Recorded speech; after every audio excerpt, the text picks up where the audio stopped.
Okay, awesome. So, hello everyone, and welcome to Concordia University's fourth space. Thank you so much for joining us for Black Dragon's Den. We are streaming to YouTube Live from fourth space, which is located on unceded Indigenous lands in Tiohtià:ke, Montreal. Here at fourth space, we collaborate with our university community to activate the many research projects and initiatives across the university. We are running this event as a live stream meeting, so we welcome your comments and questions via the chat if you're joining us by Zoom. And for those of you here in the space, just let us know by raising a hand and we'll get a microphone to you. It is now my pleasure to hand it over to Temi and Emmanuel.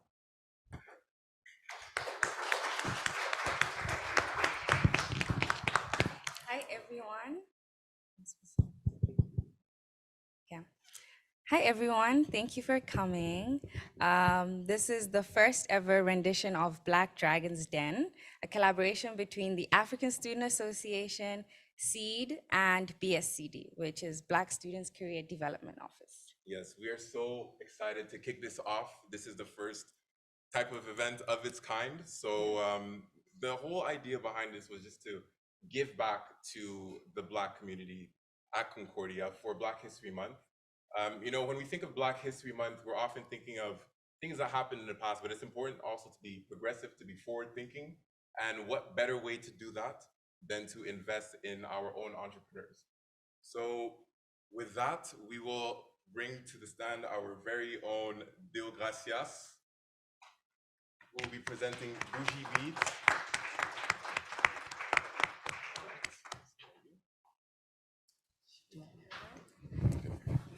Yeah, good afternoon, everyone. Good afternoon, honorable judges. Good afternoon to the audience and everyone on Zoom.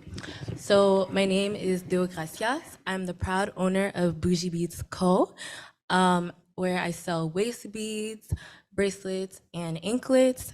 I focus on waist beads, and if you don't know what those are, they're basically handmade African accessories, usually tied around the waist.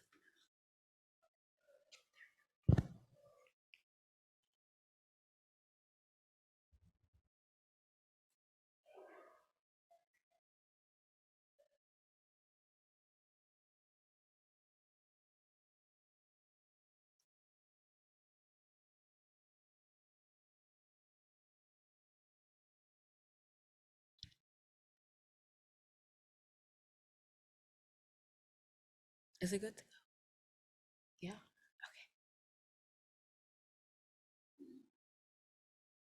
Okay, so moving on, just a bit of background about Bougie Beads Co. So we originally started out in 2019. During my first year of college, I was living in Maryland, USA. This business was basically inspired by my mom, who is also an entrepreneur. Seeing her doing what she does, leaving her career as a nurse, really inspired me to also be an entrepreneur as well and share my culture, as my waist beads originally come from Bina, where I'm from. In 2020 is when I decided to take it seriously and actually create a business page on Instagram and as well as Facebook, I believe, which is not too active right now. Now moving on to 2020 is when I took it another step further and created an Etsy site through which I sell my products. In 2022 is when I officially moved to Montreal and tried to basically make connections in the area, really make my mark with my business. And I participated in a few pop-up shops in the area as well as a conference. And then moving on to this year, I'm just continuing to think of ways to grow and expand. Okay, so why waist beads, you may ask? So the primary function of waist beads is to track your weight. As a woman, our body goes through many changes from childhood, adolescence, pregnancy, menopause, you name it.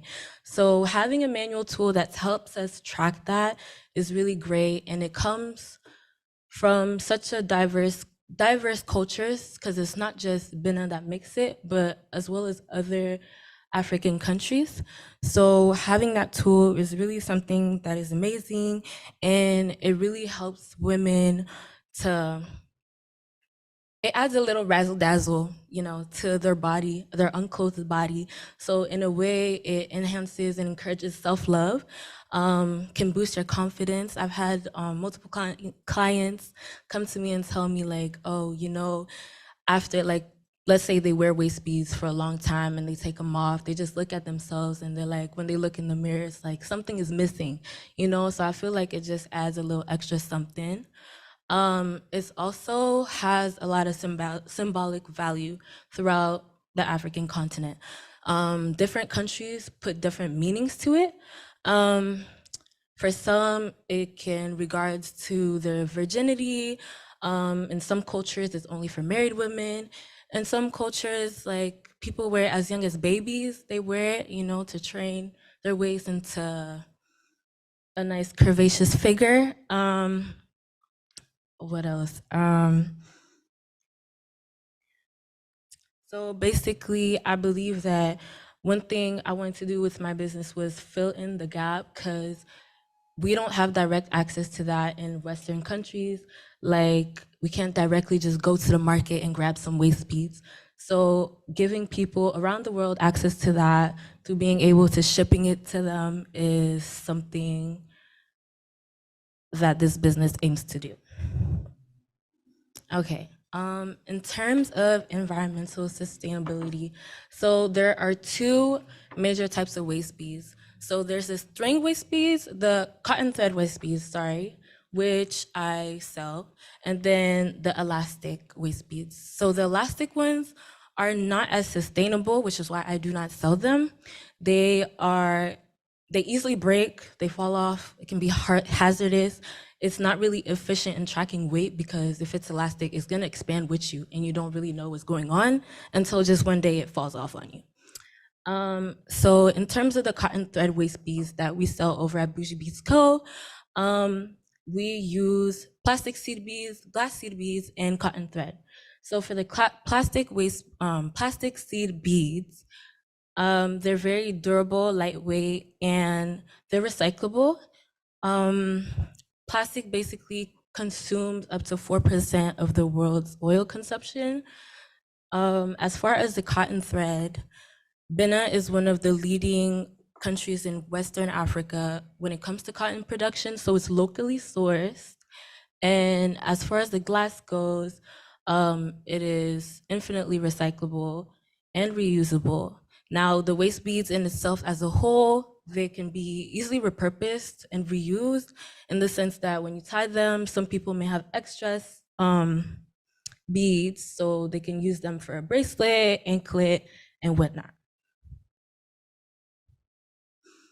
The societal impact. So to me, Bougie Beats Co. is far beyond a transactional business. I aim to build a community and a connection with my customers in the way that they have a safe space and a platform just to express what women go through in regards to their bodies.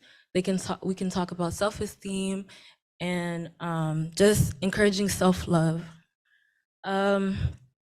Now, as you may see the picture to your left, I believe.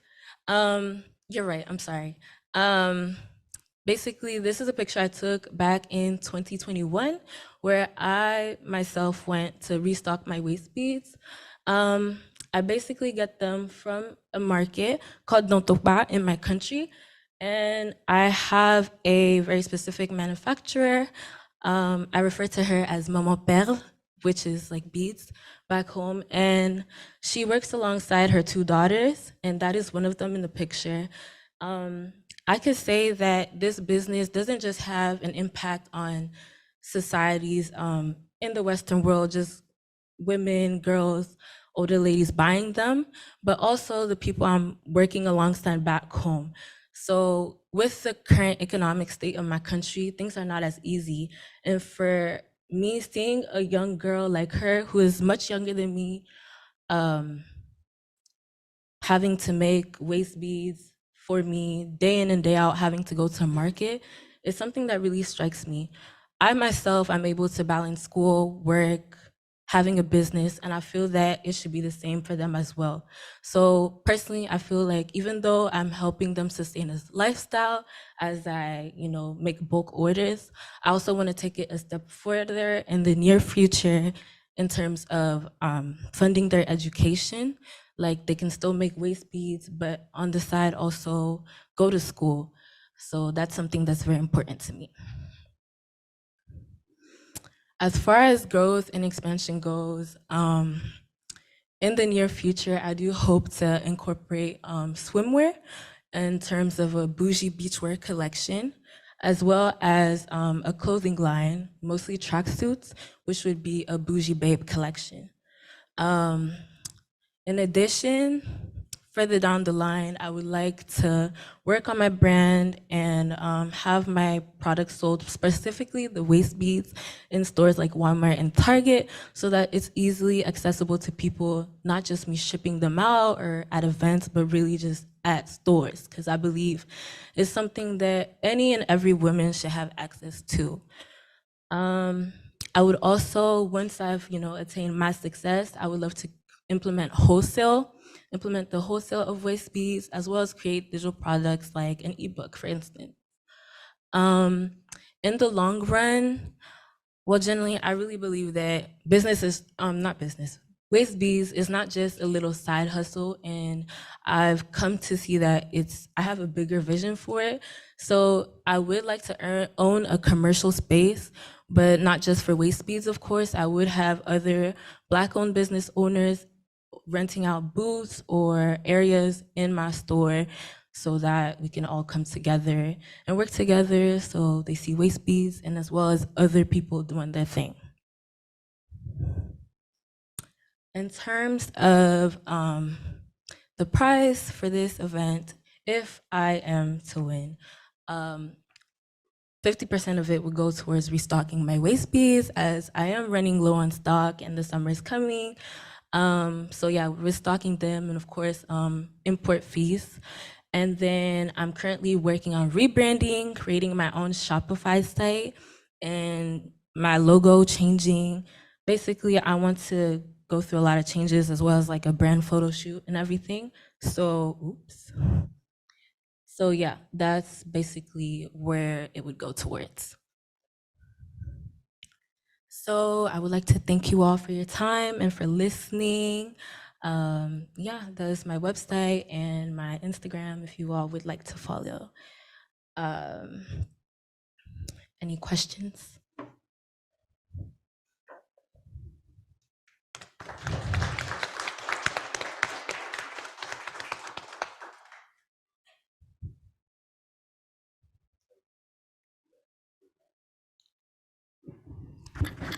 Hello? Okay.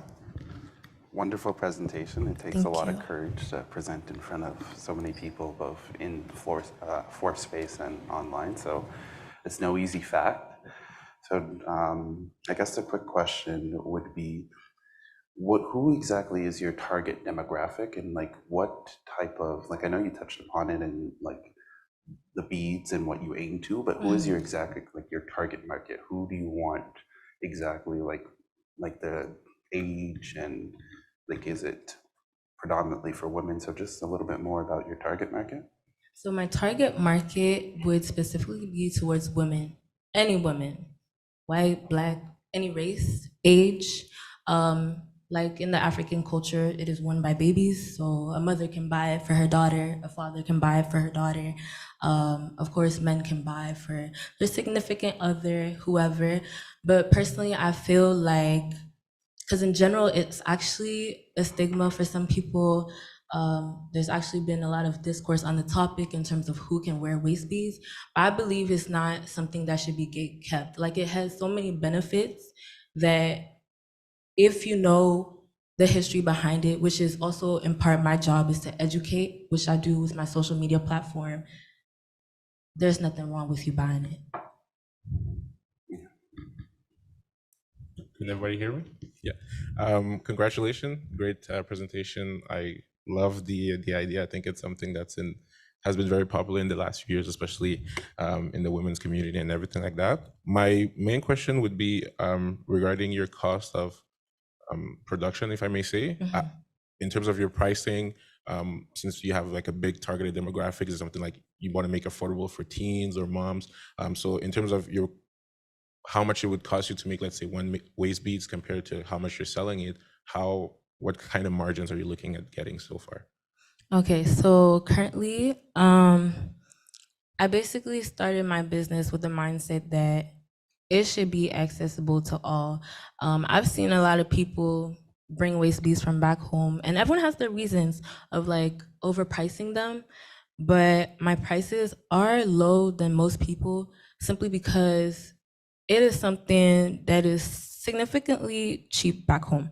So I'm not gonna scam y'all and sell it at an excruciating price. However, as time evolves, prices do increase as well. So yes, my price may increase in terms of import fees as well, DHL taxes. So it would increase, but which is why I aim to rebrand.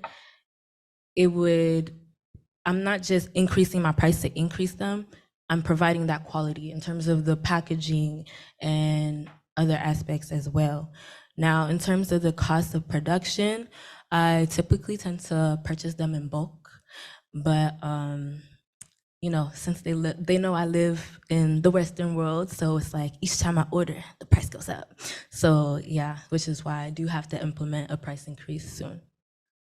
And just real quickly to finish it off, so with the funding, it would be like a 50-50 for restocking and rebranding.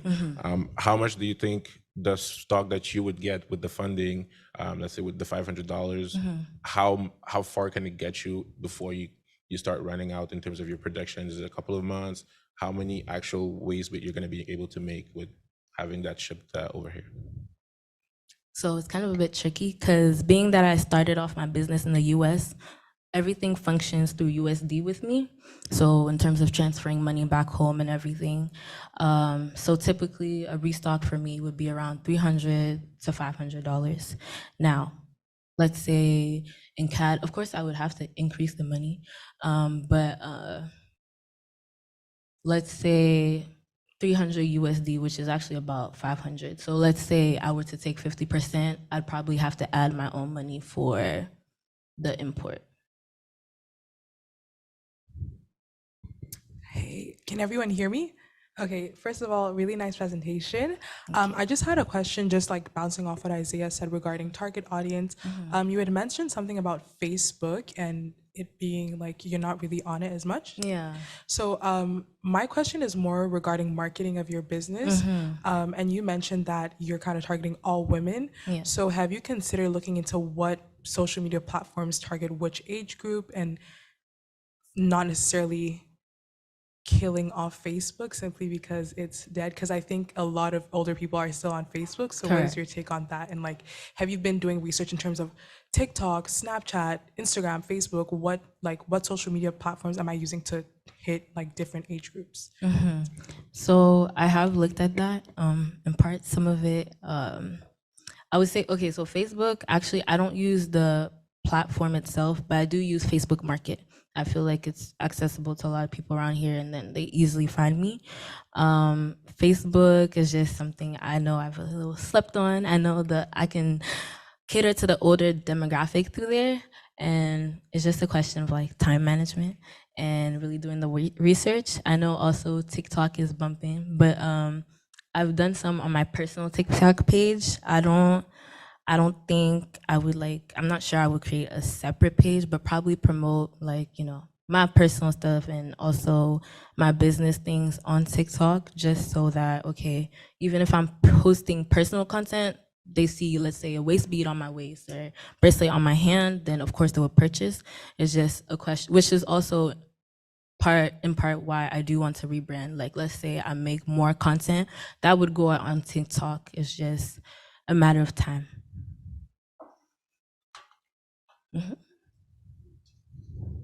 Hello? There we go. And then one last question for me. And you briefly mentioned it when you mentioned that you wanted to go into Target and Walmart to expand your market. But do you know who your major competitors are? And because you mentioned that other people do beads and different stuff, but who are your major competitors? And kind of like, how do you make sure that you're staying ahead of them and getting that market share so that you can end up in those places? Okay. I actually do look up to a lot of waist bead brands. There's quite a few big names that I do follow. Some namely Adinkra Expo, Waist Vanity, and I guess me actually looking into Walmart and Target is my way of being set apart because even though they're big, they don't really look into that. I've never walked into a Walmart or a Target or any store and seen a waist bead. So I feel like that would be my way of taking it a step further into sharing it with other demographics. They may see it online. Not everyone is online. Not everyone has social media. So me putting it in a store would definitely be making myself different. Okay, thank you. Thank you.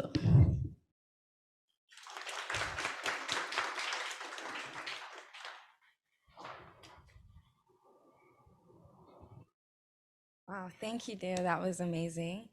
I just want to highlight the importance of why we're doing this, because it's not only because it's Black History Month, but the importance of how important it is to support Black businesses.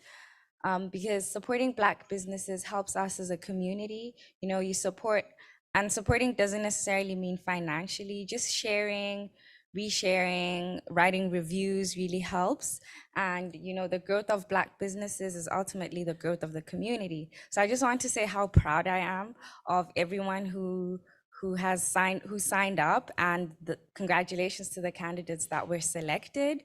Because it's not easy running a business. You have to be consistent, you have to have courage, and this is not easy. So congratulations to our candidates. And now we have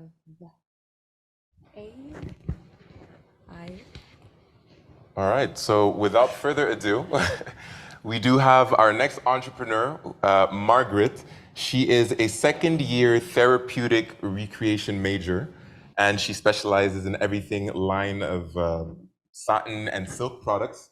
So as you can see right over here, so we will welcome Margaret to the stage.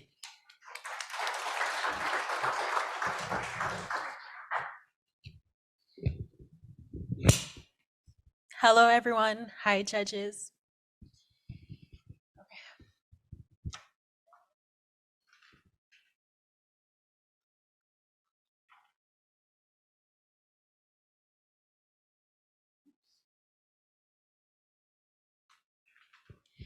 Okay, so have you ever woke up, felt like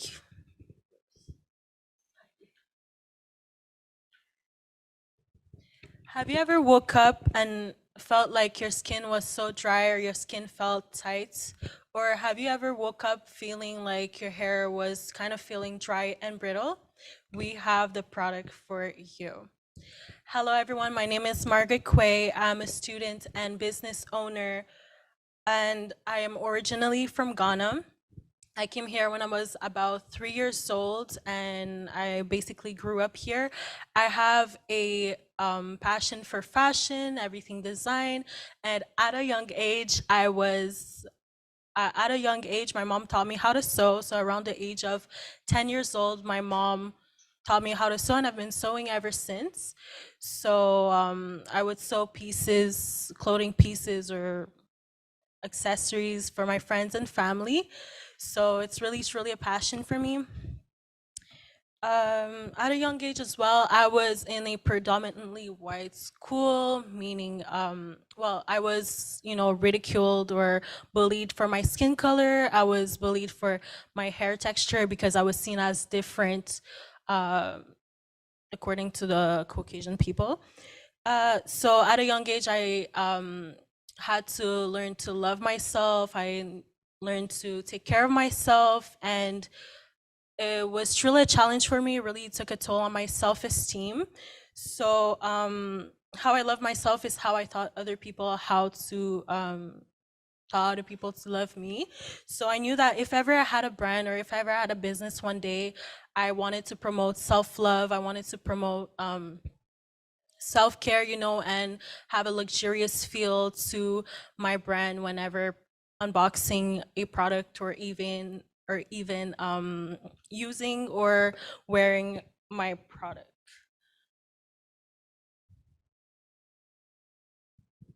So Quake Collection. So Quake Collection is a line of satin and silk products. So satin and silk is one of the most luxurious products out there. Basically, it is great for moisture retention, as like my previous question before, if you were to use a cotton pillowcase, cotton really absorbs moisture, absorbs hydration, meaning that if you were to sleep on a cotton pillowcase, your skin would end up feeling dry, end up feeling tight, causing fine lines and wrinkles in the long term. And for your hair, basically your hair being dried out by the cotton pillowcase, basically,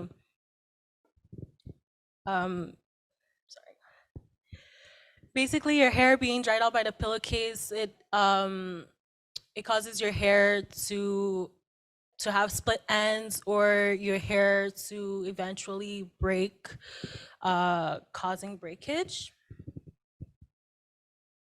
So my project that was once a dream, so I always dreamed of having a business at a young age, and once a dream became now became reality. And I'm committed to help others and help other streamers like me succeed in, owning a business or promoting self-love and self-care.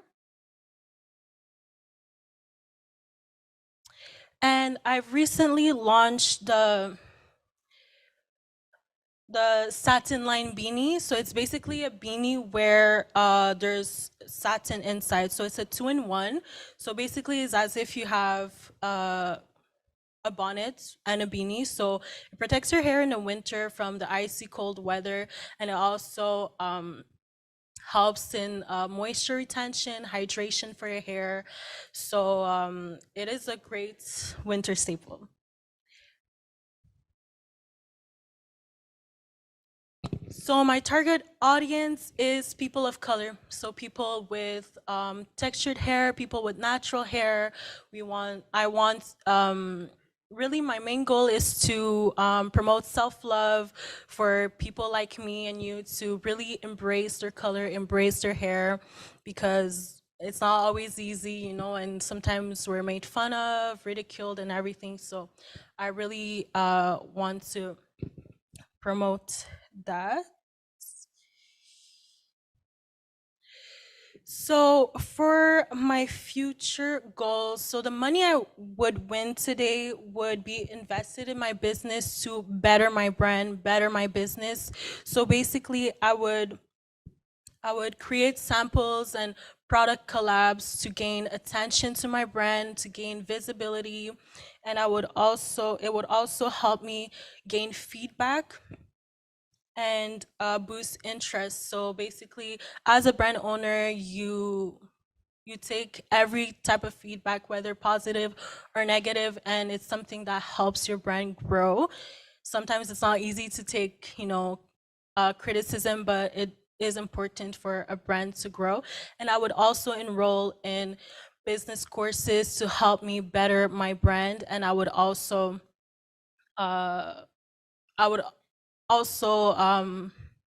need the help of a coach to really make me grow in my business. So right now my business is based at home in my living room. So I take quite some space in my living room, and my mom does kind of sometimes complain I take quite some space in my living room. So a future plan would be be able to have enough income from my business to be able to rent out a space and be able to fulfill my orders, sew the orders, and eventually hire people as well. So that is basically it for my brand. Thank you so much for considering me, and thank you for your time.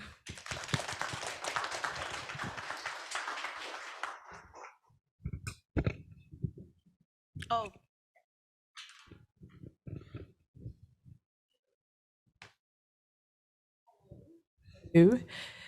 Good job, first of all. My question is regarding, I think one of your last few slides, you mentioned how you see yourself growing, and you mentioned like collaborating with other businesses. So my question is, have you already thought of what kinds of businesses you would like to collaborate with? Are there specific names you have, or, yeah, so that's my question. Okay.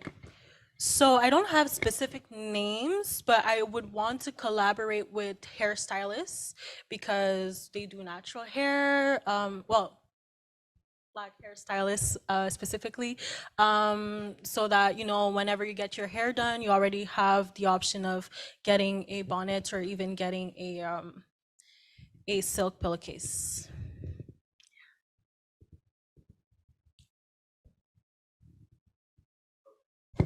Hello. Okay, great. Absolutely love the product. I think it's. I always love silk, so it's always it's a great texture and a great look. My main question would be, I just want to just make sure. Are you right now still in the development phase where you haven't brought the product to the market yet? Okay, so right now I'm over that phase. So I'm over the researching phase. I'm right now in the what's the word? Progressing, and just bettering my products. So basically, I just want to make my products better, bring out more products that better quality, better products. Yeah. Okay. And in terms of, do you have an idea of either a timeline or what it would take for you to get to the point where you're actually going to put it in the market? And what would be your main source of getting it to the market? Is it like a website, Instagram, and how would you go about that? Okay, so right now we're on the market already. So we have a business, it's quaye.com, so QAAYE.com. We have an Instagram. We also have a TikTok. So we already we're on a website.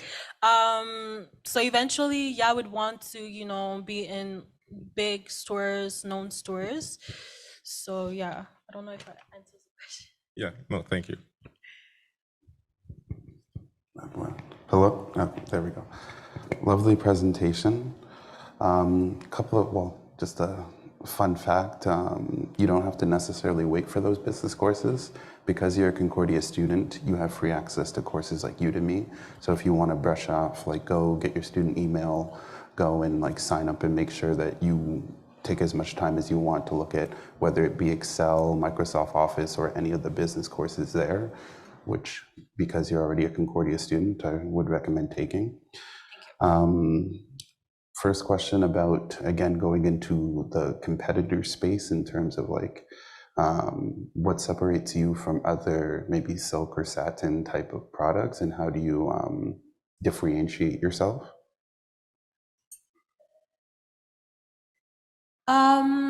I believe I differentiate myself with my packaging. Also, I forgot to talk about that. So basically, my packaging is it could be reusable because it's magnetic, so it could be repurposed for other stuff. So basically, storage, so you could store whatever you'd want to store in there. So I really want to make the unboxing a luxurious experience. So I really take time.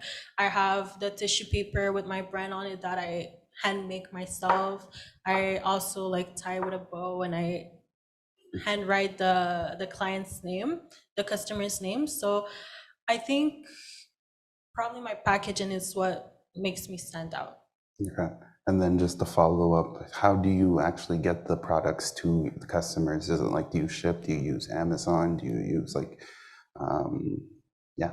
Okay, so basically I personally ship them out through Canada Post, or if ever I have international customers, because sometimes it does happen that I would have American customers or even in Europe. So I would use Chit Chats, which is a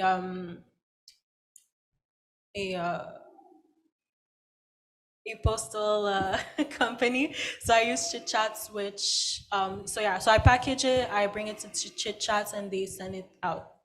Yeah, and I also have the option to come pick up the order. So basically, the delivery is free, so the people can come pick up their order at my house. Yeah. Okay, perfect.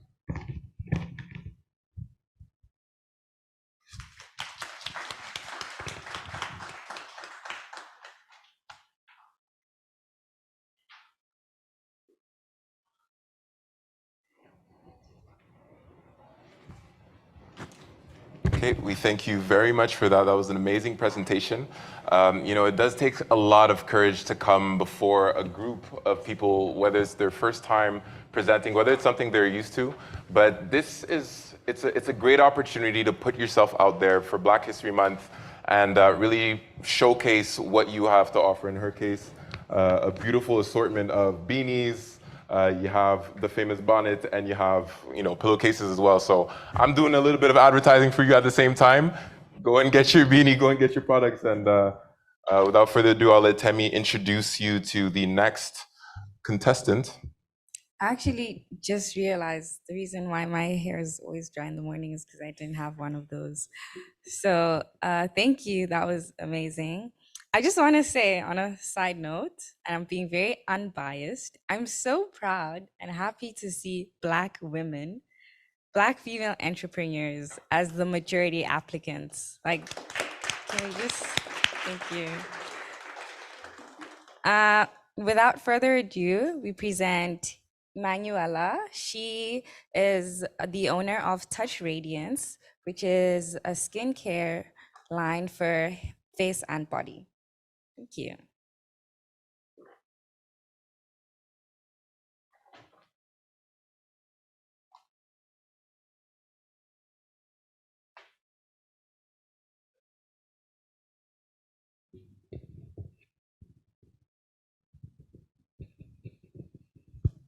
Can you guys hear me well? Yeah? Okay, perfect. So today, I want to take you on a journey of Touch Radiance, which is a skincare e-commerce that deliver product for the body and the face for women of color with sensitive skin. So good afternoon, judges. Good afternoon, audience. To understand where Touch Radiance come from, I have to go way back in time. So I've been suffering with severe eczema, which is a skin condition that's been affecting my life ever since I was 3 years old. So a little bit fast forward, I went to high school, I have eczema, I'm also in a private white school in Montreal. So obviously my life is not easy. I'm being called names, I'm being, I guess, like pointed in the always, and it really affected my self-esteem and how I saw myself. A bit further down, when I went into the pandemic in 2020, I was stuck home like most of us. I guess my eczema also reacted to my anxiety and the stress that I was suffering from. It's not something that's just made because of eczema, but any skincare conditions will suffer more when it comes to like anxiety and stress. So I'm in this situation where, like, listen, I cannot go back and and use these products, these creams that are very heavy and very unhealthy for my skin, just because they're not tailored for women of color, and honestly, they're a little bit too expensive for my taste. So this is where I decided that it was time for me to find a solution for this problem and to tailor it to people just like me that are suffering from this condition. And this is kind of how Touch Radiance really started. You could probably see us feature in BuzzFeed as HuffPost and XN, just because a lot of people resonate with our company and her brand. When I actually looked into the market of skincare, I realized that there was a big opportunity for women of color with sensitive skin to have a solution to their problems, except that it wasn't existing yet. So if you look at the graph right here, you could see that the 136.7 billion USD is available in, the skincare market is actually right now an opportunity of $136.7 billion in USD. Not only that, but the 16.6 billion is precisely the vegan skincare market. 2.6 billion is a market for women of color opportunity, and 1.7 billion is the market for sensitive skin. And it kind of made me realize that it was weird that there was not a single brand, or at least very minimum brand, that couldn't deliver to women of color with sensitive skin, and that on top of that, we're using only vegan and organic ingredients. If you look, once again, you could see that 60% of women are suffering from sensitive skin, and this is in Canada and the United States.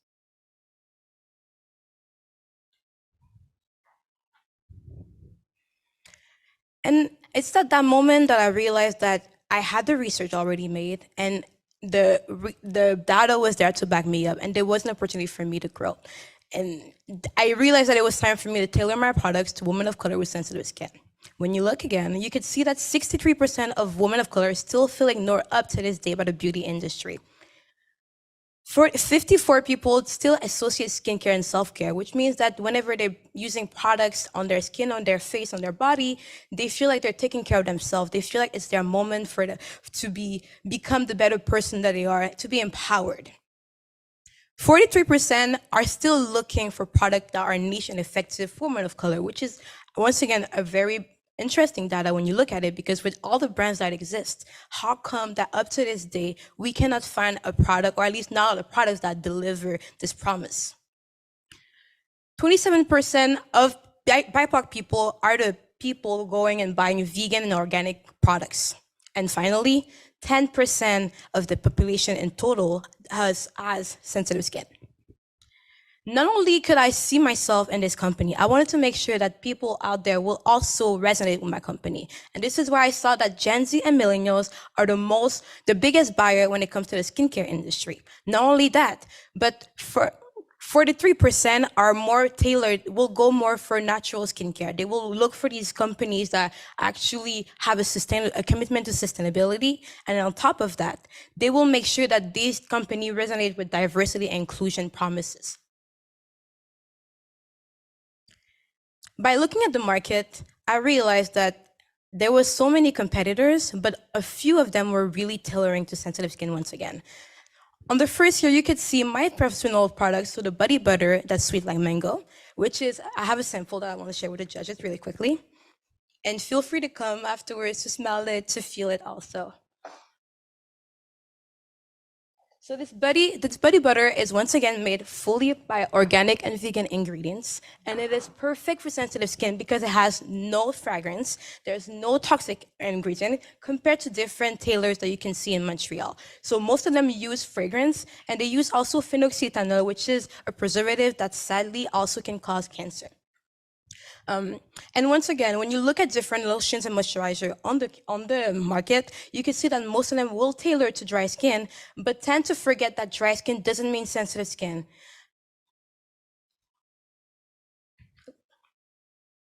And this is where I realized that it was time for me to actually starting to launch a business. So Touch Radiance offers vegan and organic skincare that is formulated for sensitive skin and tailored to women of color.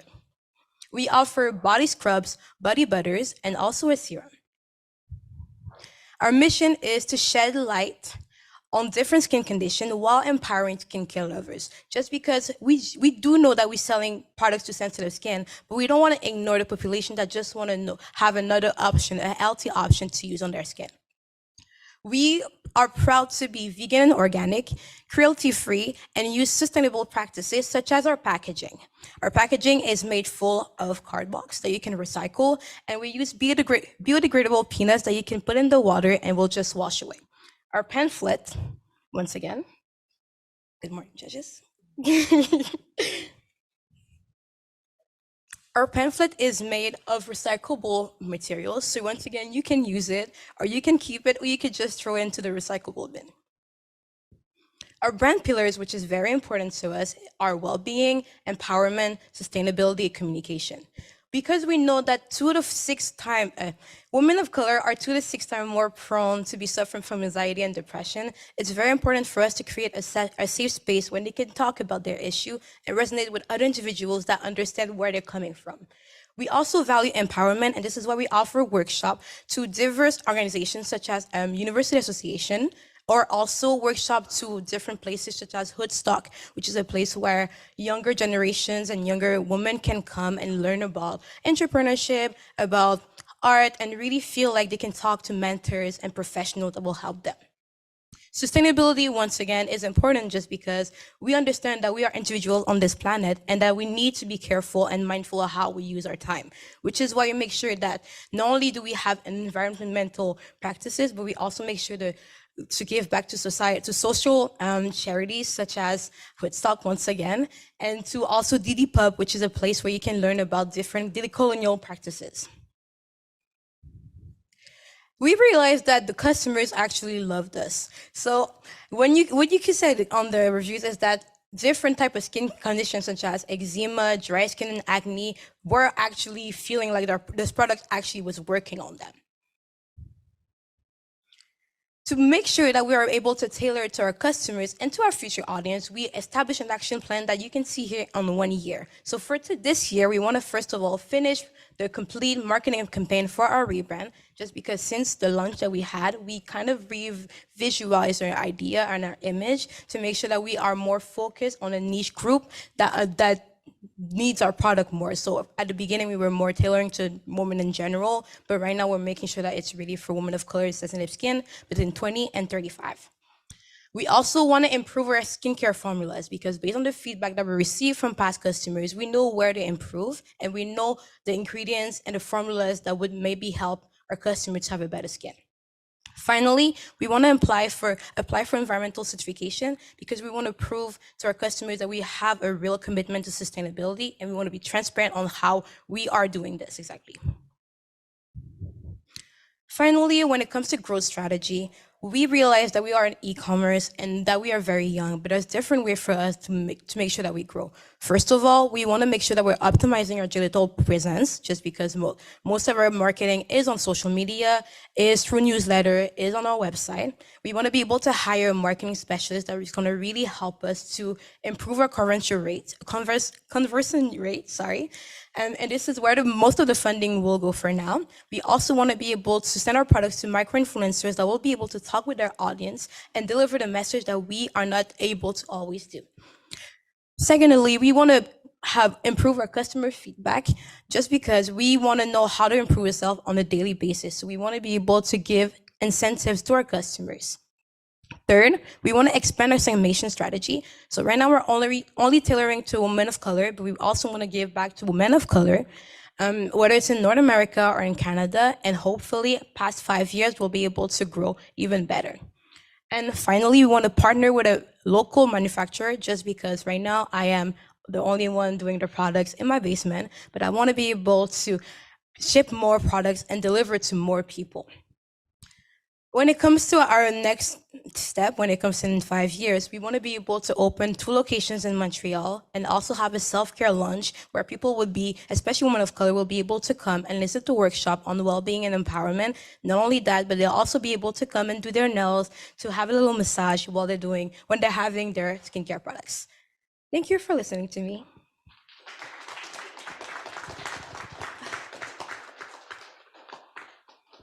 Yeah, that's it.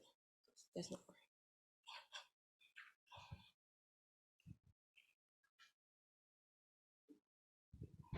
1, 2. Okay, great. I love it. I love it. I'm huge on skincare, and I don't know, it just hit home for me. So congratulations. I think what you're doing is absolutely fantastic.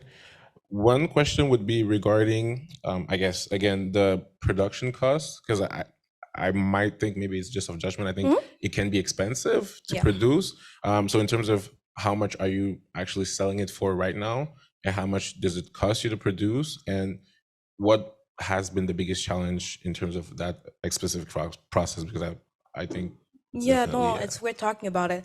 So when I started, I didn't know nothing about business. So I guess most of my products were sold between 25 and 30 because I wanted to compete with my competitors based on price strategy, which is a terrible idea. And then further now, right now, I'm selling one product between $60 to $70. The cost of production is $25. So when it comes to revenues and the profit margin, all the revenues are going back to growing the company, to make sure that I can put initiatives in place, such as a loyalty program that I want to be able to give back to my customers to make sure that I can provide and deliver on my promises. Love it. Yeah. Hi, I really loved everything you just said. Amazing business, amazing product. I'm more of a marketing person when it comes to business. I love marketing. I love digital marketing. So my question for you is, I know you mentioned in your growth strategy that you guys really want to go into like hiring like a marketing specialist. Yeah. So apart from that, like yourself, have you thought of like what platforms, because you're very specific about your target audience. Have you, apart from digital marketing, have you looked into like partnering with universities, because a lot of your target audience is sitting in this room right now, right? So have you, apart from digital marketing, what other marketing ideas or strategies you plan on implementing for your business? Definitely. So I did mention it very quickly. I'm sorry about that, but I did collaborate with a lot of different university association, especially the association that empower women. So I'm thinking maybe about the Women Leadership in John Molson. I'm talking about the Brown Girls Club in McGill, I'm pretty sure, and also the Black Student Union at McGill. So I go there and I offer workshop. I give prices, I give products, I also give maybe cash when they need to have like a cash support. I also did a few events, so I think that it's really important to also do in-person event when it comes to a company. So I did do a few of them. One that I really liked and I really worked was the sip and paint. So it was a way for people to come and just relax and paint while they were doing sipping a little alcohol on the side. But it was really just to make sure that I have this in-person connection with my community. So I didn't mention events, collaborations, and then digital marketing. I'm thinking about having a series of workshops to be more on a monthly basis that are going to talk once again about self-empowerment, as well-being, and especially the relationship that well-being has with your skin in general. Great presentation. Two questions. One, for vegan skincare is very like saturated in terms of like the market. You have Laurier or like so many different like Fenty's or different beauty products. And so how do you deal with the regulations as a small business? Like how do you anticipate dealing with it? Because the rules can change tomorrow, and like what classifies and making sure that you're ensuring that your customers know exactly what's in your products and that type of stuff. Yeah, I think that one big thing when it comes to that question is to be very transparent. So every single certification that I apply for, I'll always make sure to put them on my website. That's one. When it comes to regulation, especially with Health Canada, like you said, it's really saturated and surprisingly is not really well regulated. So the only thing that a skincare business really needs to be able to do when it comes to selling, and I'm talking about selling into stores, not even selling on its own, is to apply for a certification when it comes to make sure that your hygiene and the way that you're doing your process is pretty clean. Except for that, when it comes to selling skincare products, and it's also a message for the entire audience, it's anyone can wake up tomorrow and decide to sell a skincare product and they won't have to face any regulations. And then once again, this apply only to Canada, but the United States also have their own regulations that we also do want to apply for. Okay. And then second question is in terms of platforms, you mentioned about the marketing, but in terms of the distribution, and like right now you're the one making the products and whatnot, how do you distribute it to your customers? So right now, which is a situation that's not the best for the moment, I am the one that does the product, that ship it. So I use Canada Post to do it. In the future, I do hope to be able to have a third party, maybe in the lab or manufacturer, that will be able to ship the products for me. Right now, I'm with Canada Post just because it's easier for me, my customers, to be tracking the package. But I do know that there's more sustainable companies out there in Montreal that could do the work. It's a matter of just they're not being transparent with how they're doing it. But the transparency is really for me. Like I'm packaging, I'm doing the whole thing, and I'm shipping to Canada Post. Okay, thank you. You're welcome. Hello? Yeah, I actually do have a last question that kind of popped up in mind. It is regarding the expansion to men of color. Yes. Because I think it's a great point. Having sisters, I do understand that, it doesn't really matter like the company or whatever, it's just for the skin. So what would be like your strategy to really get to target the male audience? Is it that you would change something about your product, the fragrances or anything like that? Or it would be like a product that's more like, hey, this is a skincare product, and then you market to both parties? I definitely have my own idea on how I want to tailor to men of color, but I think the first thing I should do is really have customer feedback. So I do have a lot of male clients right now that are buying my products, and I want to make sure that I hear from them first to be able to have a better idea of how I would do it. And my personal mind, I would probably first of all change the colors, just because these colors are very feminine. The smell of the perfume, like the one that you just smell right now, reminds you of the tropic and fruity, but a lot of men do not resonate with that smell too. So I don't think it would be a problem of of like formulas. I'm sorry, it's true. I heard it before. Some men felt that it was too feminine. So I guess I wouldn't change the formula because I think the formula works on sensitive skin. It's about how I would tailor the branding to them. So really the color, the feeling, the sensation. When it comes to the website, the navigation would be different. When it comes to like the messaging, the way that I'm tailoring my branding, my marketing to them, it would be different too. Thank you.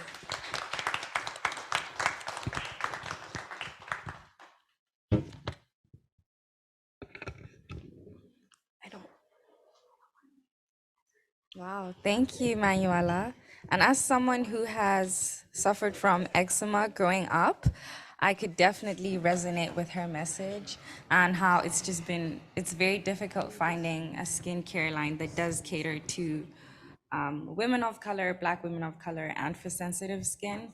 So that really goes a long way. Yes, and as a man who is living in a country with snow in the cold, I would also love these skincare products.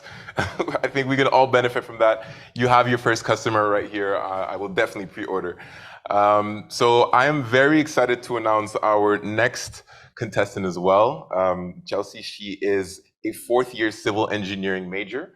And her business, it's a new business. It's in a conceptual phase. It's in the tech domain. And without further ado, I would like to present to you Chelsea with A Braider and Zivin.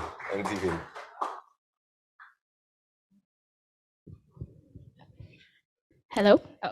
Hello, everyone. I'm actually glad to be here and listen to everyone. They have great products. I'm probably gonna buy them as well. But let's start. So, Divine, how long did it take you to braid your hair? 10 hours. You know what you can do in 10 hours? Build a business. Can I? Oh yeah, thank you. So basically, I present to you a braider. So the history, I know a lot of you guys have braids right now, so you probably know a little bit about the history, or maybe you have a braiding company. And basically, for the origin of braiding track back to 5,000 years ago, so a long time.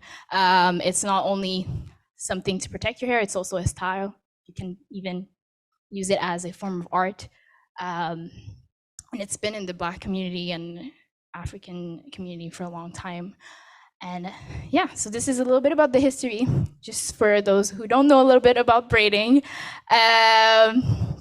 So the mission of A Braider. So our mission is to develop a high-tech device that will enable you to quickly and easily design your own braids.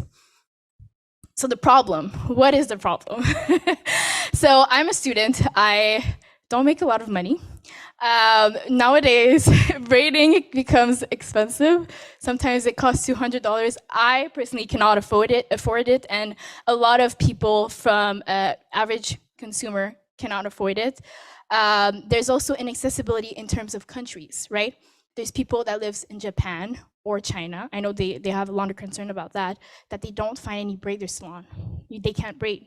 So it becomes inaccessible to some people. The other thing is, obviously, I talked about time consuming. So those are the three main problems that we have, that we want to tackle. So here's a solution.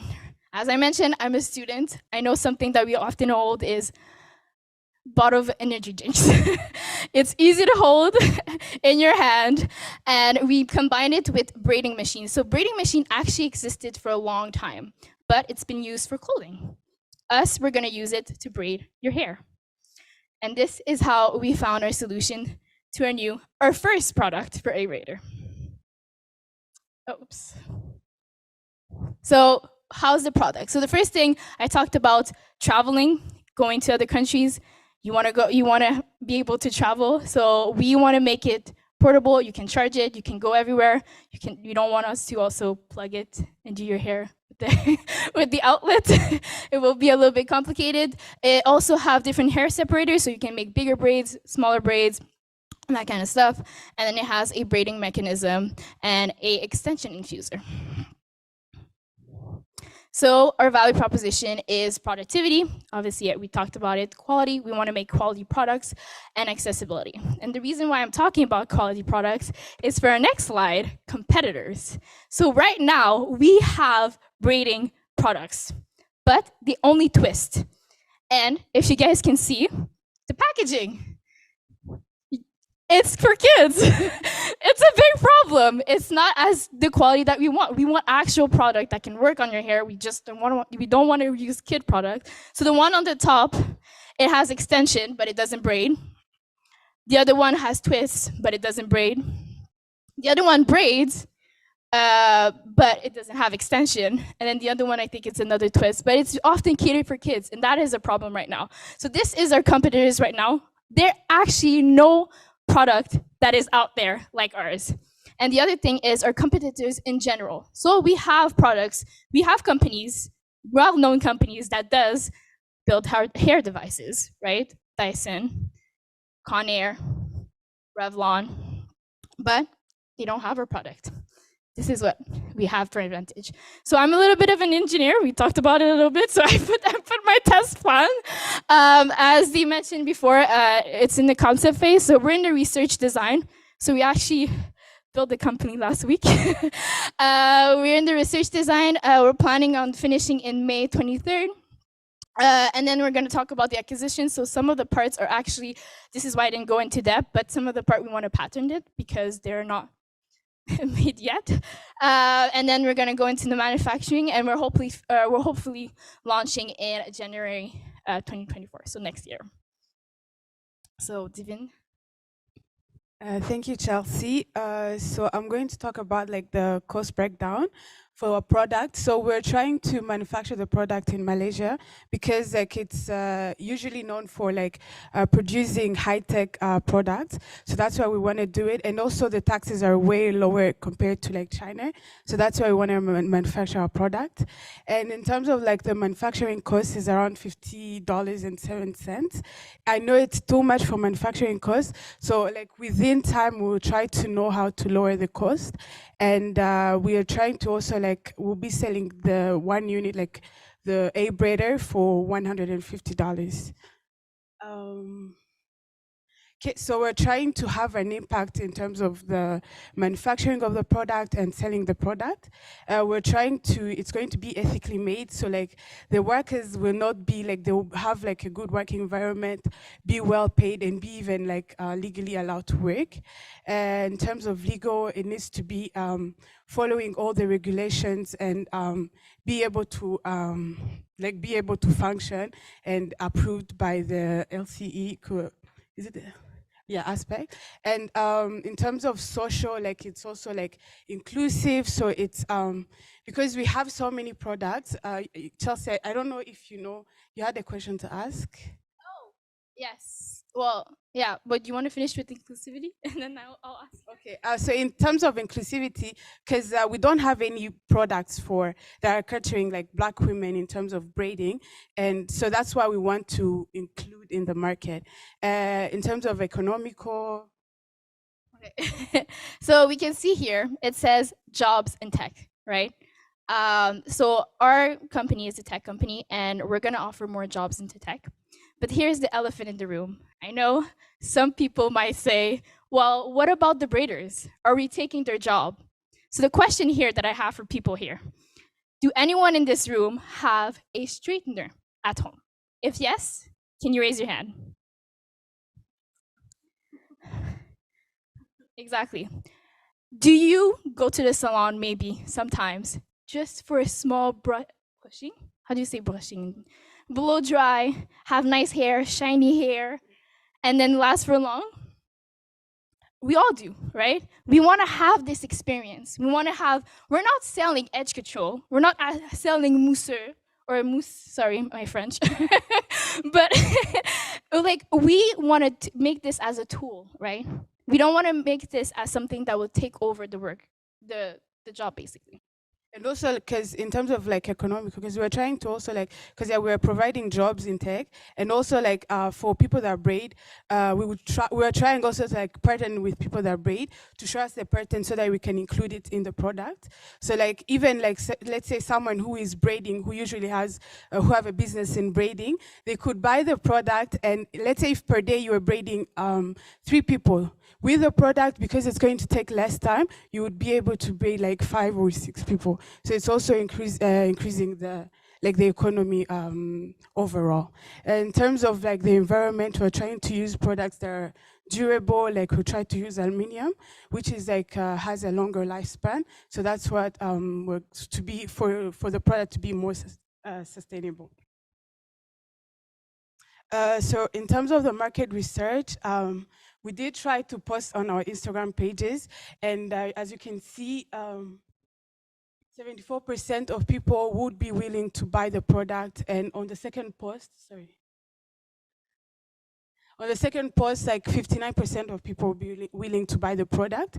And that's why like we're targeting, we're like estimating the market to be 50+ million, because we're trying to sell it like worldwide. So let's say 50% of Black women or women of color were willing to buy our product. So we're estimating the market to reach like 50+ million customers. In terms of also like we're trying to like do indirect and direct distribution. So we'll be selling online on our website and also sell it like to retailers. Let's say we can try to find space in selling in Pharmaprix, Target, Walmart, like all those big shopping centers. So we're trying, in terms of like advertising, we try to have like a social media presence. And also like we'll be engaging our customer to give their experience, share their experience who have used the product, in terms of like they can post and also share the product. And if we were to win the $1,000, we're trying to like make a plan to, we're planning to use it for creating the product. So we're trying to first build the prototype, because it's going to help us iron out any like production issues that can be experienced in our product, and also like have the actual costings that it's going to take. And you know, because she mentioned that we have a patent that we need to apply in terms of like the invention that we made. So it's going to like, we're going to experience some fees. So we're going to use it partly in the like the printed application and also testing the product. In terms of our team, we're 5 girls. Just so you can explain more. Oh, okay. I know we don't have any products right now. We haven't launched. But you know what's key about our company is our team. We're actually a team of engineering students and computer science, all with amazing talent. If some people know me, I'm actually manager of the first satellite launching into space. So I have experience in very big engineering projects. We have here Divine, she's in industrial engineering. She has a lot of experience in basically operation and making sure that everything is okay. So having someone in that team like that is very crucial. We also have diversity, right? This is something that for us is important. We need an opinion from someone else, somebody that doesn't necessarily is someone that braids, but someone that can view it and also can help us pitch it to investors, because not everyone are dealing with the same problem as us. So we have, and also Heba as well, she's really experienced in hair, so we don't want to build a product that damage the hair, obviously. So someone that have hair knowledge is really important. We also have Sinabu. She has a minor in economics, so someone in finance. As mentioned often, multiple times, we're a bunch of engineers, so sometimes we need someone in finance to help us. And we also have someone in computer science who helps us with our website, and also someone that has worked a lot in startups, sorry. So yeah, it's time to invest in our team, but also invest in a new tool, right? No, we have strainers, we have iron curlers or multiple devices, but we haven't got any device for braiding. That's it. Thank you for listening. Thank you. I'll let the braider go first. Hi, guys.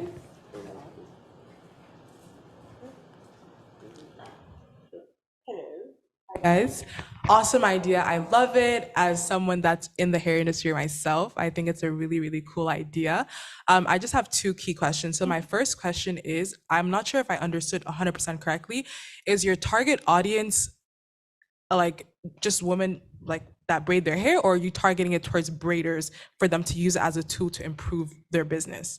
Okay, so yeah, so our initial, it was for people that wanted to braid their hair at home, right? We're trying to make this a tool. Obviously, people that braids, they know how to braid, but we want to also expand it to maybe as a tool for braiders as well. We want it also to be easy to use at home, not as complicated, and just braiders can use it. And also, I want to emphasize on the fact that you said women, but we actually catered to everyone, men.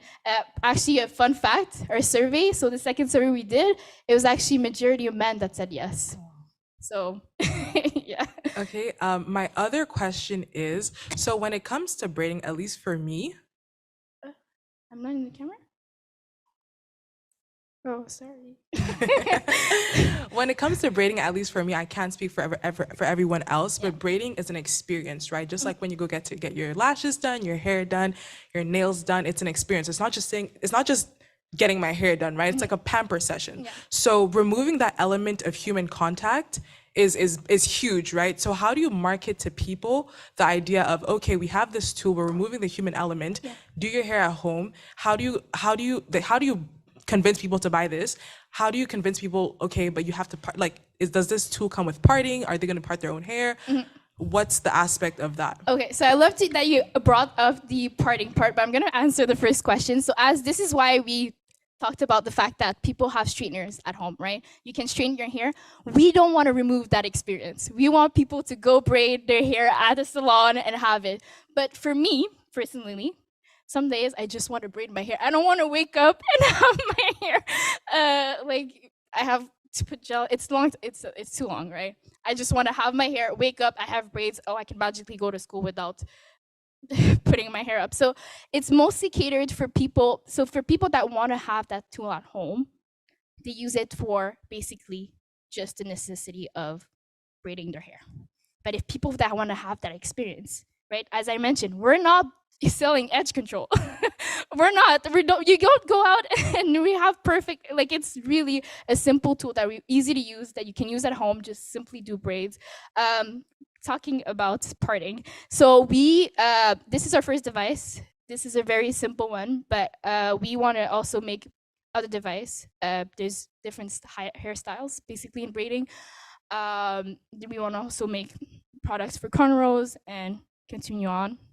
In terms of parting, this is something we're currently working on. So this is also why we have someone in computer science. She has a little bit of experience in AI.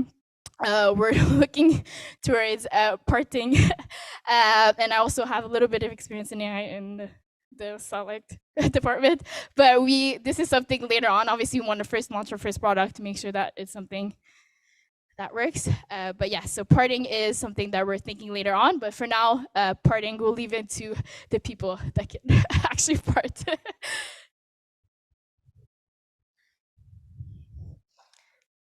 Hello? Yeah. Great product. I think it looks really, really cool. And yeah, having a sister that also kind of braids all the time, I think it could be used as a tool or for personal use as well. My main question was regarding the timelines for the projects. I think you mentioned that the plan would be to have the product launch in 2024. Yeah. I mean, I don't have a background in engineering and everything. I think it could be early, but I just wanted to get from your perspective in terms of from between now getting the funding till actually getting a product launch. Is it going to be like a kind of a test product, or if you want to actually launch the product, are you going to go into, like, let's say when you have everything patterned, a pre-sale because you would need obviously some funds to be able to for the manufacturers. So I was just wondering in terms of raising maybe capital, what was the plan on that side to actually get the product on the market? So yeah, so raising capital right now, this is part of part of it. We also want to apply for grants. Our plan right now. We also want to apply for a kind of I don't know if you guys have heard of YC. It's like a Y Combinators. You go for in the Silicon Valley, so in the tech department, and it's like a 3 months retreat, and it helps you with investors. And this is basically we're gonna do it throughout the process of engineering, of the design and everything. So some people will work on design and in the research. Obviously, we're a team of 5, and we're planning on expanding as more, and then other people are going to work on grants. So we're already starting. Throughout the time, we're already, asking for, yeah. And you also had another question at the beginning. I don't know if I answered that question or, yeah, no, okay, maybe, okay. No, okay. Love the presentation, love the energy and the enthusiasm. And I encourage you to definitely leverage community stuff like looking into Black Expo and different companies and people who are looking to fund like this innovation, because like I really like the innovation aspect of it, because it's like you're not only to 2 birds, 1 stone. Like, yes, you can make it more efficient for the technical people, but now you can empower different people to actually take ownership. And I was just talking about, I wish I could cut my own hair. So hopefully AI can get us there one day. But in terms of your market research and like I know you mentioned the Instagram surveys or whatnot.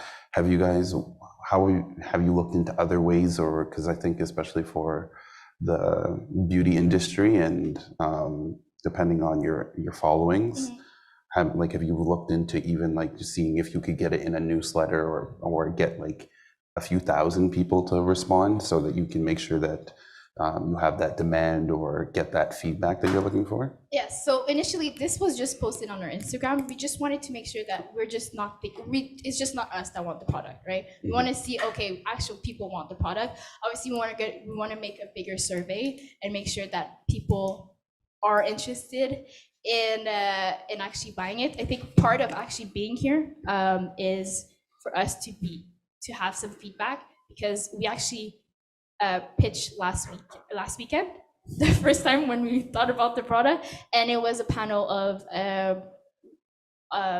non-people that braid their hair, basically. And they liked us. They liked the idea, but we also wanted to know if other people that are in our community actually want that product, right? This is part of it is our test. Like we came here also for funding, but we also came here from feedback as well. So yeah. And then the second question is like, what is your marketing strategy, and how are you guys planning to kind of like market yourselves and frame yourself? So actually our marketing, maybe Devin can talk about it later more, but one of the cool thing we did is we actually started podcasting all the things in the process we've been doing. We've been recording everything, and part of kind of our launch is also we're going to talk about the story and all the things that happens behind the scene. Do you want to talk more about like our marketing general strategies? So we wanted to focus, I don't know, like Starbucks, for example, the way they're advertised, even like the small thing they do is just like writing a name on customers like orders. And most of the times, sometimes they told me that apparently the names are badly written for people to be able to post, so that it's going to like do the self-marketing. So that's what we were trying to do in terms of like, if like a customer uses our product, they'll be able to like post it and share it, and then it's going to go to like a larger market. Yeah, thank you. Yeah.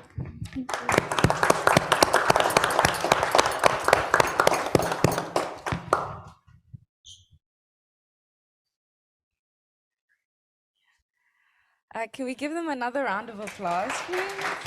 Thank you. that was amazing because getting your hair braided in this economy, it can be quite expensive, but yeah, it's a very great idea. I want to buy it right now. But yeah, I also love the fact that we can go to the salon. Like, it doesn't take away the fact that we can still get our hair braided with actual braiders. So it's a great accessory, if you say. I wish I could relate, you know. I did the big chop a long time ago and we've been sticking to it, so that's what we're doing. So our next presenter, who is standing beside me, dressed to impress, just looking like $1,000,000. So Jan, he is a marketing major, 4th year, and he is the creator of sports betting. So it's in its conceptual phase, but yeah, we'll let him give you a little bit more background. Everybody, if you can welcome Jan. Can you guys hear me? All right, perfect.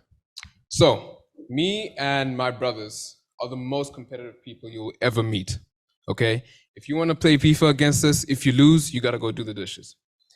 If you want to run against me, fine. We'll bet against it. So, in order for me to keep the spirit going with my brothers, we decided that we're all going to make a bet. Now, whoever has the highest GPA at the end of the semester gets $30. Now, honestly speaking, if I'm looking at the way I've been working this semester, I've been studying really hard. But at the end of April, I think I'm probably going to lose that bet. The competitive nature that me and my brothers share is inherent in all of us. Sure, most people aren't willing to bet on their grades or in other small things. But what about football games? What about Super Bowl? What about March Madness? This led to the idea I like to call Contra. Contra is a peer-to-peer betting platform that allows users to make bets in one-on-one situations or in a group setting. Unlike traditional betting, Contra allows you to create your own bets and gives you information on your bet history, as well as offering larger varieties of bets. Our target market is mainly males between 18 years of age and 54. Today, I'm going to touch on a few problems in the market, our solutions to those problems, our business model, and finally, our roadmap for the future. So, the problems. Less than 20 years ago, making a bet meant placing physical money with a bookie on a team that you favored. But today, making a bet only requires the tap of a button. Despite the simplicity of making a bet today, most platforms don't realize the blind spots that push users away from using their platforms. So let's dive into it. Steep learning curves. Most sportsbooks have a difficult user interface to use, which in turn affects the user experience these platforms have. These platforms do not cater to all types of users, and they have a steep learning curve which limits the options. Limited betting options. Most sportsbooks only accommodate large sporting events or events with major backing from corporations. This lack of niche events like esports or marketing means that the platforms are missing out on potential users. Unfavorable odds. When you make a bet on a traditional sportsbook, you bet using the odds that the sportsbook has made. And if you do the math, the more bets that you make, the more the house always wins. With odds always skewed in the favor of the bookies, some users might feel like they're being cheated by these platforms. Subpar customer service. Online sportsbooks are notorious for their poor customer service. This leaves users feeling isolated and frustrated when there's a lack of clarity. And finally, high startup costs. If you plan on running a traditional sportsbook, you need to keep a large amount of cash flow to facilitate any payouts that need to be made. Let's talk about the solutions that Contra has. At Contra, we do things a little bit differently. This is our take on the solution to these problems. Firstly, ease of use. With ease of use, we aim to create a clean and intuitive interface that allows users to adjust to using our platform quickly. To supplement our goal, every new user has to go through a tutorial with all the basic information needed to navigate the app. In addition to this, we also plan on offering analytics on bets with which no platforms have natively. Our main solution to the limited betting is simple. Offer as much variety as possible. This control allows users to create bets however they wish, and we like to call this feature Bet Match. How this works is one user can create a bet, and they can either send that bet to a friend, or they can use the Bet Match feature to make a bet with someone who wants to agree with them. We also offer fantasy leagues for those who are interested. Customizable bets. When it comes to betting odds, we have different ways of using odds. On a traditional platform, the odds are set by the bookie, and your winnings are solely based on those odds. On a platform like Contra, 2 or more users can set their own odds, and if the odds are viable in our algorithm, another user agrees to it, the bid will be accepted. We understand how important customer service is to retention. Hence, we plan on using a twofold solution. The first is AI. This is for our day-to-day problems that don't require much commitment, like frequently asked questions and betting options. Our second solution is emphasizing community by creating forums for users to aid others in need of help. Anything else that we can't solve can be resolved by the Contra Care team. Compared to traditional sportsbooks, peer-to-peer platforms like Contra require much less capital because all we do is facilitate a bet and we take a cut for our services. Hence, there's no need for any heavy cash flow or large startup capital. This also means that we have less expensive for things like servers, which also means that we lower our carbon emissions, which is better for the environment. Now let's talk about our business model. Contra has 3 main business models. The first is a free commission-based membership in which we take money by charging commission from winning bets. So, for example, I'd like to include you guys in this example. So if you have an amount, I'll give it to judge number 1, and judge number 2. If judge number 1 supports Manchester United and judge number 2 unfortunately supports Manchester City, and they both make a bet, each of them has to wager the equal amount. Once they make a bet, we take percentage of that bet, and that belongs to us. So for example, if he bets $10 and he bets $10, if we take 10%, that means we take $2 from that bet. The second way that we generate revenue is through a subscription model for people who want to explore all that Contra has to offer. Currently, the monthly subscription would cost $20. What this allows you to do is create your own bets, have in-depth analysis, an ad-free experience, in-depth news on stats and teams, 24-hour customer service, a fully customizable profile, and finally, integration with third-party apps like Calendar and Excel. Our final revenue stream would be ad revenue.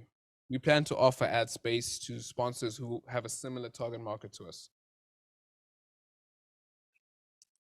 Our roadmap. As of now, we are busy with research and development, as well as user interface and user experience optimization. Once we complete that, we'll be more focused on database management as well as payment gateways. As our team grows, we plan on working on back and front-end development as well as legislative matters. After that, we plan to work on quality control and beta deployments, and eventually a full release, all of which we expect to complete in the next 18 months. Now, the question is, where will the investment go? After we receive this investment, me and my team, me and my roommates, plan to hire more people to help us with the coding.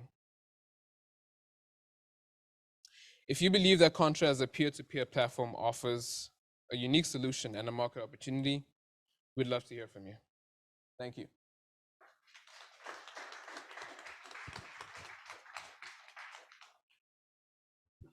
Any questions?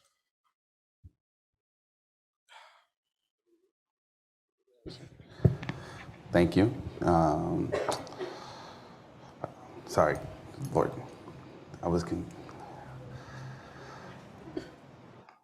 Today's been a long week, but lovely presentation.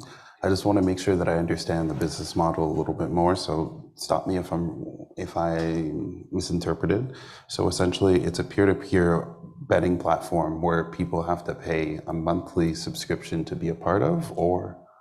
No, we have two different memberships. So if you have a free membership, which doesn't have all of the features, you still get ads, but you can still make bets. The only difference is you don't have as much freedom to make the bets. Does that make sense? Yeah, that makes sense. And then the second membership was to be able to create whatever. So essentially, if you have the first one, the free one, you can accept the bets that are on the table from the users. And if you're the second membership, you can actually place bets on the table. Yeah. And just to understand, because you were talking about, because it's this type of model, you don't need cash flow, is how do you guarantee people are holding up bets? Like, do people have to put cash advances and pay? Like, what system are you looking into for that? So how that works is, for example, say, like I said before, you guys both make a bet on a team, right? Before you make the bet, you have to put some money into your account. Once you make the bet, after that, the money comes out depending on whichever team wins, and that's basically how it works. So obviously, before you make the bet, you have to have some money in your account. Okay. And then that money has to be put on hold while you make the bet? Exactly. It's put on hold, and then whoever wins takes the win. Okay, perfect. And then in terms of, because I think it was Kevin Hart or like, the celebrity people are talking about like the betting platforms. Like, how are you planning to compete with these larger betting places or like the places where they have kind of like that brand recognition and be able to get spokespersons type of thing? Well, the major difference between us and traditional sports books is that one, we want to focus on the community and the personal aspect. So for example, like I'm sure everybody watched the World Cup, everyone knows about that. I had maybe like 5 friends tell me that they had brackets they were doing with family members or corporate brackets that they were doing. That's an example of how we'll differentiate ourselves. So we can come to a company and say, hey guys, you have a bracket that you want to do, each of you can put $5 into it. At the end of the day, whoever wins takes all the money.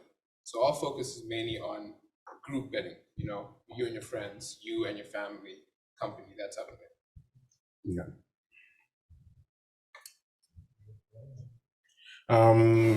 Love it. I like sports betting, a big fan of it, and have a lot of friends that we do it quite often.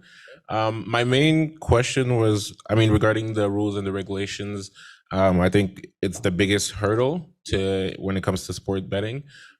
So have you thought about that, and what is the strategy or the how you think about attacking those regulations and how you guys are going to get over that hurdle? If I'm not wrong, in 2021, Quebec just passed a law that allowed single sports betting. And right now, like I said, we're still working on the research development part of it. But in future, we plan on helping, getting people on our team who can help us with that legislative aspect of it. But there have been peer-to-peer platforms that have worked before. The only difference is that those people, ended up scamming people, so those didn't work out. But we plan to have a legal team in future to help us with those issues. Okay. And lastly, in terms of the long-term vision, obviously now you're in the research and development, you're going to launch it. Yeah. And from the beginning, from what I understand, it's more of like kind of the draft fantasy mindset where it's like it'd be more peer-to-peer, close. It's not necessarily to make big bucks right away, which I think that's something that's obviously hugely attractive in the betting industry. You mentioned cash flow. So is that something that you guys envision in the far future? Or is it really keeping that community environment, betting with family, friends, coworker, and not necessarily a way for someone to make, I don't know, $1 million by, choosing all the rights events that can occur through the year? For right now, our main focus is the community aspect. But I feel like if there is growth in the next few years, then obviously we want to start hosting bigger events. So one of our ideas was actually to have this thing called a bet pool. So what that means is, say for example, we'll have like a high, a high cash prize. So maybe let's say 100,000 or something. And if there's a tournament like upcoming, maybe like March Madness, you have 1,000 people invest maybe $5 or $10. and then whoever wins, depending on how many people invest, they get that money out. Good. Hi, mic's on. Another question in terms of the algorithm you mentioned, in terms of like, what are your strategies for AI? Because you mentioned AI development in terms of like making sure that so what are your processes for getting involved into that? In AI? Yeah. Well, for now, the main focus is using AI for customer service. This other way that we're going to use, AI in coding is for mainly testing, like testing our code, because we plan to use human testing, like through focus groups and all that, and also use like an AI or technology to, test our code and make sure that there aren't that many bugs. Yeah. And then do you have an idea of your costs that you're going to be looking to face in terms of like whether it is marketing or like just getting it to an MVP, like a minimum value product type of thing that you can kind of like test and interact with? Well, not necessarily, but we have been working on, we've been looking into using ads on Instagram, Facebook, mostly TikTok, because I think that's the most popular platform for advertising nowadays. And I think it's the most popular in terms of like word of mouth. So we plan on, speaking to influencers, kind of doing our own thing, making a page, that type of thing. Okay, perfect. Anything else? No, thank you. Thank you.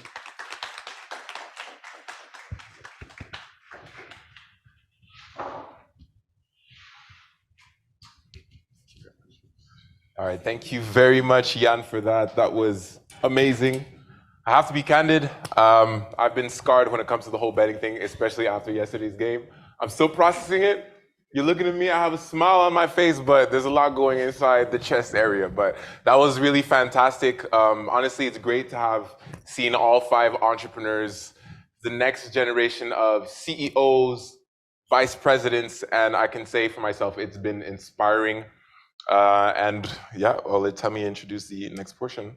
That is the end of our entrepreneur portion of the event. So can we give the entrepreneurs a round of applause? I know it's not easy speaking in front of judges and a crowd, so it's very admirable that you guys are able to do that. Now we're gonna have a 15-minute break. We have donuts, I love donuts, and drinks, and we'll give the judges some time to deliberate. And afterwards, we will have our speaker, and then the winners will be announced. Yeah, so stay tuned for that. Okay.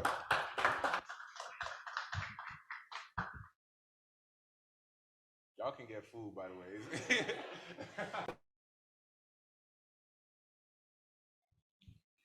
All right, thank you very much. Thank you very much for your patience while the judges were deliberating. I know a lot of important discussions were being discussed in the background, and we are all anxious to find out what happens next. So without further ado, I'm going to present our speaker, a good friend of mine, and just in the name of diversity, I will present him in French, seeing he is from Paris. So get your Google Translate out if ever that poses a problem for you, but it'll be a quick one. Yeah. So Mohamed Nour Diarra est un entrepreneur, conférencier, auteur et passionné du développement de l'Afrique. Après avoir créé ses 3 entreprises dans le digital, le conseil et la formation, il rejoint à 22 ans l'équipe de campagne de l'ex-vice-première ministre canadienne Dominique Anglade en qualité de directeur de campagne du Parti libéral pour la circonscription de Taillon. S'inspirant de Tionyang, il devient l'un de ses conseillers et est aujourd'hui reconnu comme un porteur du rêve panafricain en se démarquant en tant que référence sur les questions économiques, sociopolitiques et géopolitiques africaines. Avec son premier livre publié en 2022, Mon rêve africain, cet auteur originaire de Côte d'Ivoire s'enracine dans sa vision pour sa terre natale. Il fait le tour du monde et intervient dans de grandes universités telles que le Sciences Po ou l'Université de Bruxelles. So, without further ado, tout le monde, je vous présente Mohamed Nour. beaucoup. C'est bon, je mets ça là. Let's move in French. Merci de me recevoir. So my name is Mohamed. I will speak both languages, but it's better to tell you that I'm more at ease in French. You know, few years back, in the 50s toward the 60s, young men like me saw that something needed to be done to move the world in another direction. In South Africa, our founding father, Madiba, was only 36 when he joined the Pan-Africanist movement. In Singapore, Lee Kuan Yew was only 35 when he took over the country. Why am I saying you these ages is because there is something in the young people always being at the stage of change. And I'm very happy today to see that the young people are engaged in the Black community. Because what we need in our community today is engagement. Et on a aussi besoin de la solidarité. And when we decide to create a company, the real question is, what we do, is it really touching people? Is it impacting people? And I was happy today to see that the different candidates that I've seen here, ils se sont posé la question de savoir, est-ce qu'ils ont un impact sur leur communauté? Et ça, ils méritent des applaudissements, ces candidats-là. Applaudissez les candidats.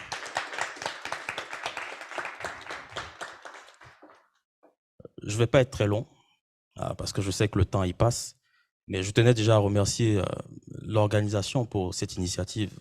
Vous savez, soutenir la cause de l'entrepreneuriat, c'est quelque chose d'excellent, parce que entrepreneurs are like leaders, because they create solutions for our people. And comme Emmanuel l'a dit, I just came back from Europe because I was doing my European tour in many cities looking for a solution for my people. And when I came here today, et je vous vois en train de chercher des solutions pour votre communauté, pour que notre communauté soit beaucoup plus forte, je ne peux qu'être heureux. Et nous dire aujourd'hui que nous, la communauté noire aujourd'hui, qu'on soit au Québec, qu'on soit en Ontario, peu importe dans le monde, c'est qu'on a besoin de leaders. Et le leader, c'est celui qui va impacter sa communauté. Et l'entrepreneuriat, c'est une porte pour le leadership. Donc merci et encore bon courage à tout le monde. Merci.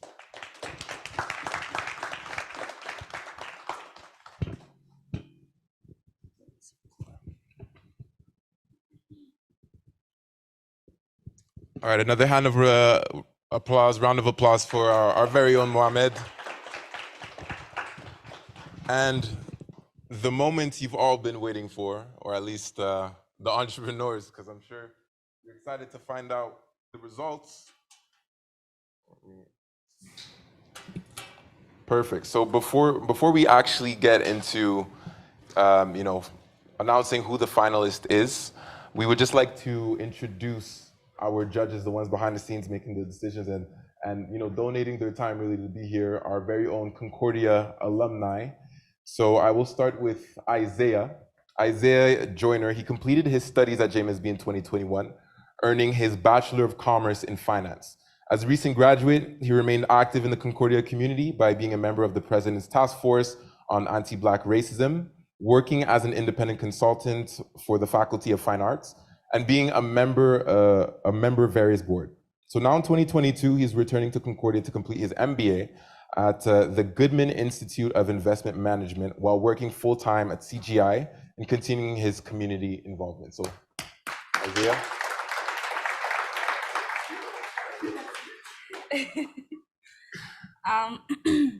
And then we have Bilingue. Bilingue is the CEO of By Bilingue Beauty Bar. She started her business in 2020. I must say I was there.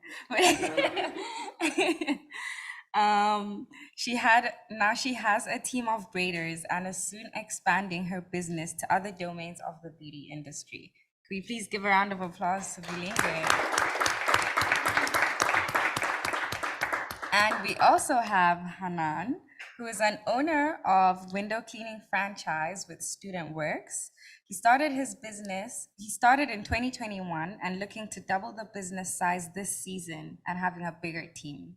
So can we give him a round of applause? And now we'll hand it over to the judges.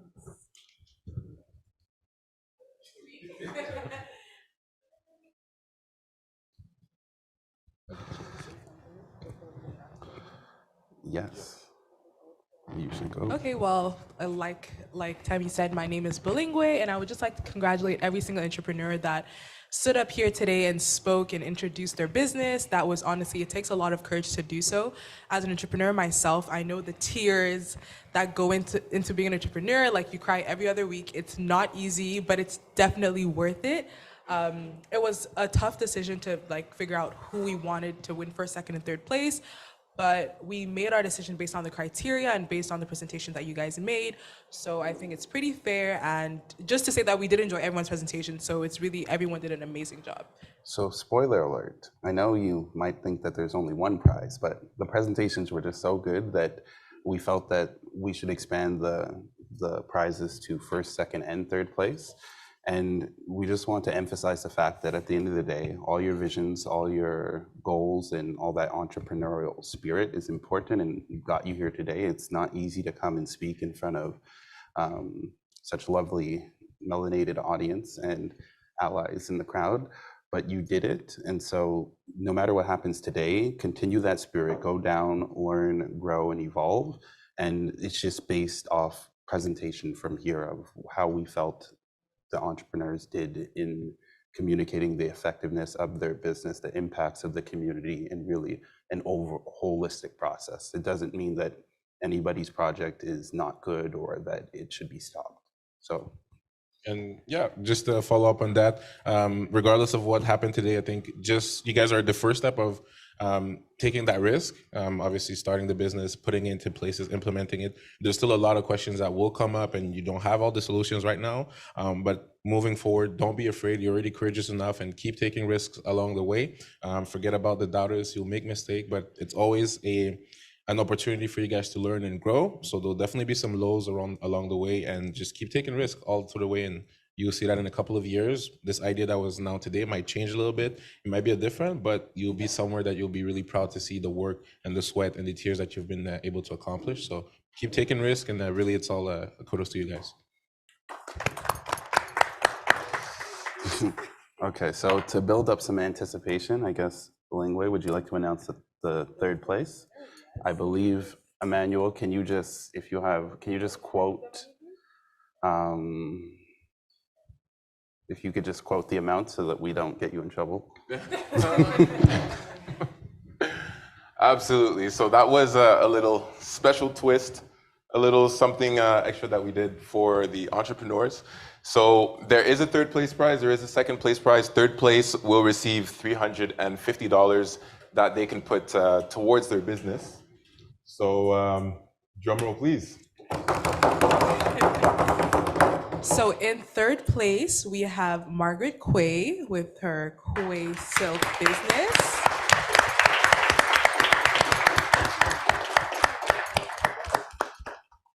All right, perfect.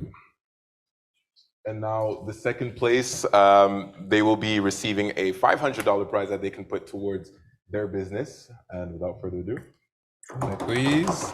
And with the second place, we have our proud ladies of engineering with Chelsea Kezia for a braider.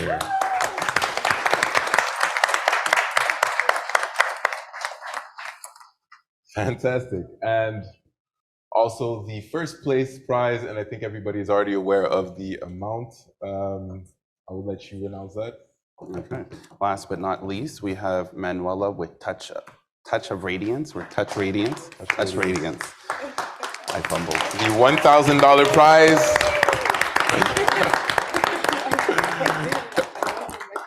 All right, so these are your winners. If I can just have a quick word from our first place. Thank you to the judges. Thank you to the audience. It was the first time pitching my idea to anybody, so I wanted to just say thank you also to all the other entrepreneurs. it was a very good experience just to learn about each other and give feedbacks and etc. And honestly, don't stop doing what you're doing. It's amazing project everywhere. And yeah, thank you.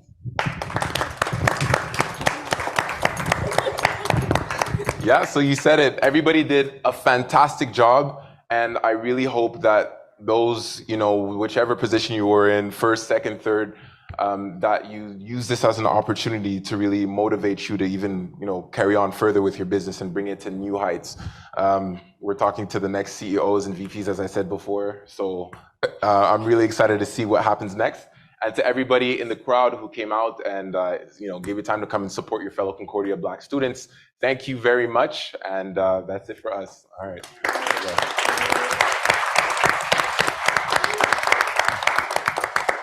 Have a good night, everybody. All right.